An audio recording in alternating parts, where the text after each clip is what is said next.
Di sebuah desa kecil di pesisir selatan Jawa, hidup seorang pemuda bernama Jaka. Desa itu sangat bergantung pada hasil laut untuk bertahan hidup, dan hampir seluruh penduduknya bekerja sebagai nelayan. Namun, nasib Jaka tidak semudah yang lain. Meski ia dikenal sebagai seorang pemuda yang rajin dan pekerja keras, keberuntungannya sebagai nelayan selalu buruk. Setiap hari ia berangkat melaut sebelum matahari terbit dan kembali saat senja, tetapi tangkapan ikannya hampir selalu sedikit, jauh dari cukup untuk memenuhi kebutuhan sehari-harinya. Jaka tinggal di sebuah gubuk sederhana di pinggir pantai, peninggalan kedua orang tuanya yang telah lama tiada. Hidup seorang diri, ia sering merasa kesepian. Namun, yang lebih menyakitkan adalah ejekan dan hinaan dari penduduk desa yang memandang rendah dirinya. Jaka si nelayan sial, begitu mereka menyebutnya. Walaupun sering merasa terluka, Jaka tidak pernah membalas hinaan itu. Ia hanya menunduk dan melanjutkan hidupnya, percaya bahwa suatu hari nasibnya akan berubah. Setiap malam, setelah seharian melaut, Jaka duduk di depan gubuknya sambil memandang laut lepas. Baginya, laut adalah sahabat sekaligus musuh. Kadang, ia merasa laut berbicara padanya, menyampaikan sesuatu yang tidak bisa ia pahami. Namun, pada suatu malam yang berbeda, ada sesuatu yang ganjil. Angin bertiup lembut, ombak tenang, dan cahaya bulan purnama memantul di permukaan air, menciptakan suasana yang begitu magis. Saat itu, Jaka merasa ada yang mengawasinya, tetapi tidak ada siapapun di sekitarnya. Malam itu, Jaka bermimpi. Dalam mimpinya, ia melihat seorang wanita luar biasa cantik, mengenakan pakaian hijau berkilauan seperti warna laut saat diterpa sinar matahari. Wanita itu memanggil namanya dengan suara yang lembut tetapi penuh wibawa. "Datanglah ke pantai saat bulan purnama, Jaka," kata wanita itu. "Aku telah menunggumu." Ketika terbangun, Jaka merasa bingung. Siapakah wanita itu? Apa arti mimpinya? Ia mencoba mengabaikannya, tetapi suara lembut wanita itu terus terngiang-ngiang di telinganya. Hari-hari berikutnya, Jaka menjalani hidup seperti biasa, tetapi hatinya terus diliputi rasa penasaran. Apakah mimpi itu hanya bunga tidur? Ataukah sebuah panggilan dari takdir yang akan mengubah hidupnya? Malam bulan purnama akhirnya tiba. Jaka, dengan hati berdebar dan pikiran penuh keraguan, melangkah ke pantai seperti yang diminta dalam mimpinya. Suasana malam itu terasa berbeda dari biasanya. Laut tampak tenang, seolah sedang tidur, dan angin yang biasa menerpa wajahnya kini hanya berembus lembut, membawa aroma khas laut yang bercampur dengan wangi melati. Cahaya bulan menerangi pasir putih yang memanjang, membuat pantai terlihat seperti dunia lain. Saat Jaka berdiri menatap lautan, tiba-tiba ombak mulai bergerak lebih deras. Sebuah cahaya kehijauan muncul dari tengah laut, semakin lama semakin terang. Jaka terpaku di tempatnya, tidak mampu mengalihkan pandangannya dari cahaya itu. Perlahan, dari dalam air, muncul sesosok wanita luar biasa cantik yang sama persis seperti dalam mimpinya. Rambutnya hitam panjang, tergerai hingga ke pinggang, dengan hiasan bunga melati di kepalanya. Ia mengenakan kain kebaya hijau berkilauan yang tampak seperti bagian dari laut itu sendiri. Wanita itu tidak lain adalah Nyi Roro Kidul, Ratu Pantai Selatan yang legendaris. Jaka merasa tubuhnya lemas, namun ia tetap berdiri dengan rasa hormat. Nyi Roro Kidul melangkah mendekatinya dengan gerakan yang anggun, seolah-olah pasir di bawah kakinya adalah permadani emas. "Jaka," katanya dengan suara lembut namun penuh wibawa, "aku telah lama memperhatikanmu. Hatimu yang tulus dan kerja kerasmu yang tanpa keluh membuatku terkesan. Malam ini, aku datang untuk menawarkan takdir yang berbeda bagimu." Jaka menatap wajah wanita itu dengan campuran rasa kagum dan takut. "Takdir apa yang Anda maksud, Gusti Ratu?" tanyanya, suaranya bergetar. Nyi Roro Kidul tersenyum. "Aku ingin menjadikanmu suamiku dan tinggal bersamaku di istanaku di dasar laut. Sebagai gantinya, Aku akan memberikanmu kekayaan dan kemakmuran yang tidak pernah kau bayangkan sebelumnya. Hidupmu akan terbebas dari penderitaan. Jaka terdiam. Tawaran itu begitu menggiurkan, namun sekaligus membingungkan. Ia tidak pernah membayangkan hidupnya bisa berubah secepat ini. Di satu sisi, ia merasa bahwa ini adalah jawaban dari semua doa dan perjuangannya. Namun di sisi lain, ia sadar bahwa menerima tawaran itu berarti meninggalkan dunia manusia, meninggalkan kehidupannya yang sederhana, dan mungkin meninggalkan kebebasannya. Melihat keraguan Jaka, Nyi Roro Kidul berkata dengan lembut, "Pikirkan baik-baik, Jaka. Aku akan memberimu waktu untuk membuat keputusan. Ingat, aku hanya menawarkan ini kepada orang yang hatinya murni." Setelah mengatakan itu, Nyi Roro Kidul menghilang dalam kabut hijau, meninggalkan Jaka yang masih terpaku di tempatnya, dengan pikiran yang terus berkecamuk. Setelah perjumpaan itu, Jaka merasa dunianya berubah. Tawaran dari Nyi Roro Kidul terus terngiang di benaknya. Selama beberapa hari, ia merasa seperti hidup di antara dua dunia. Dunia manusia yang keras dan penuh kesulitan, serta dunia bawah laut yang menjanjikan kemakmuran dan keajaiban. Hatinya bergejolak. Ia tidak tahu apakah ia harus merasa bangga, takut, atau bingung. Sebagai nelayan miskin yang selama ini merasa dipandang rendah, tawaran itu terasa seperti sebuah anugerah, tetapi juga seperti beban yang luar biasa besar.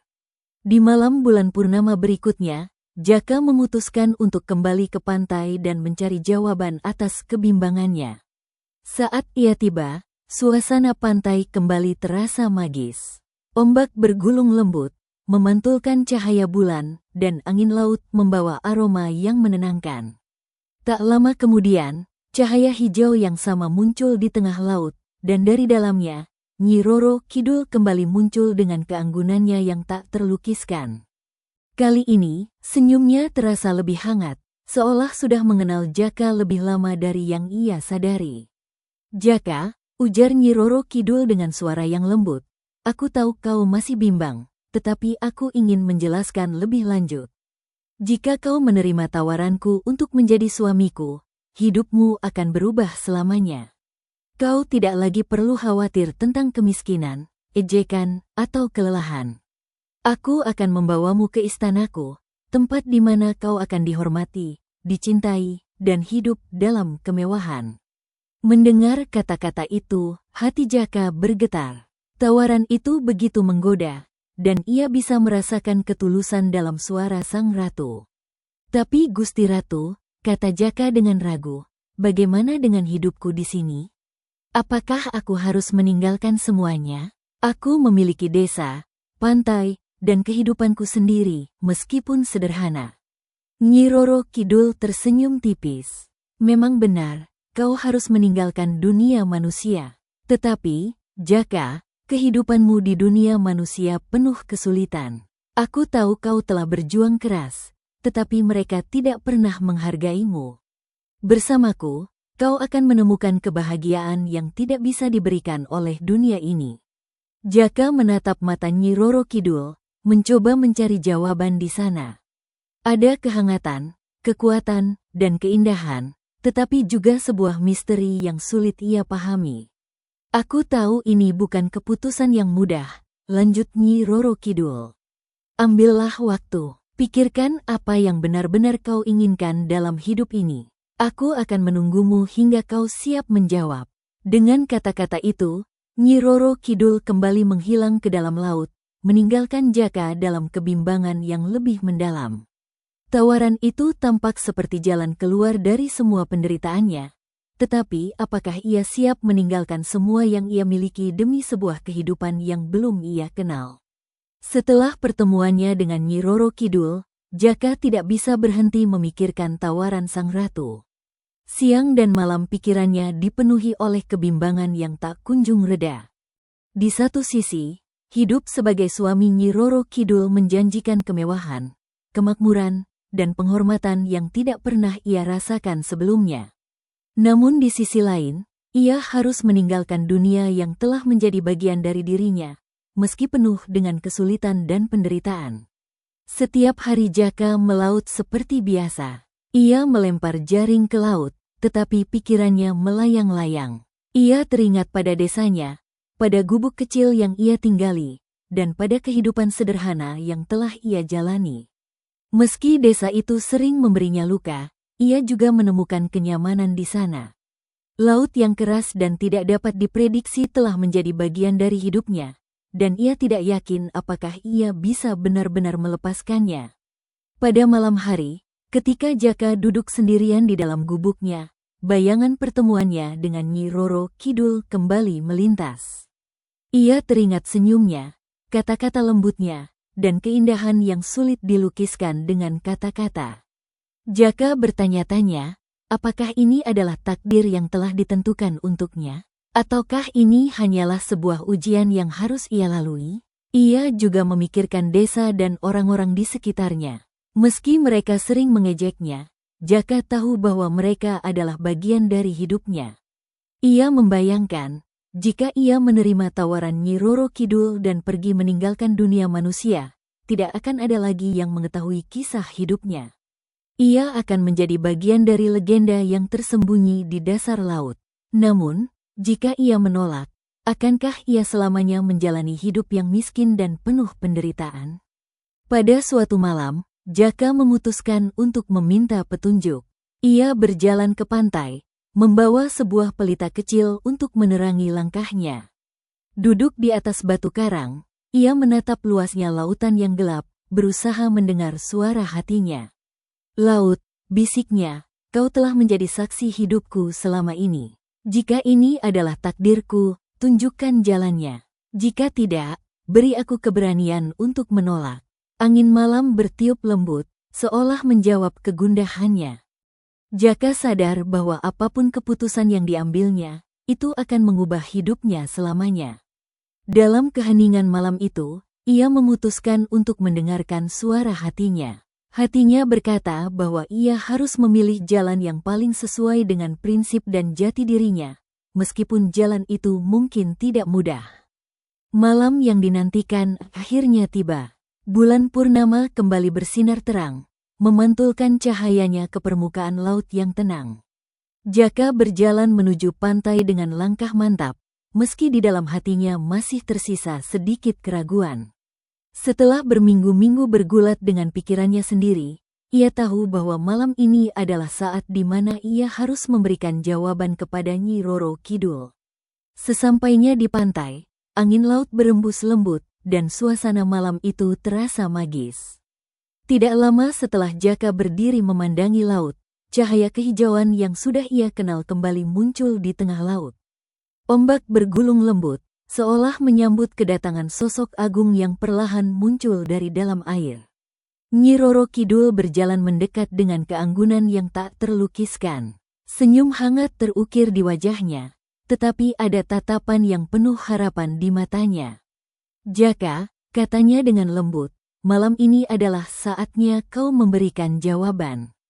Apakah kau bersedia menerima tawaranku untuk menjadi suamiku dan tinggal bersamaku di istanaku di dasar laut? Jaka menghela napas panjang sebelum menjawab. Ia menatap mata Nyi Roro Kidul dengan penuh rasa hormat. Gusti Ratu, katanya pelan, saya merasa sangat terhormat atas tawaran Anda.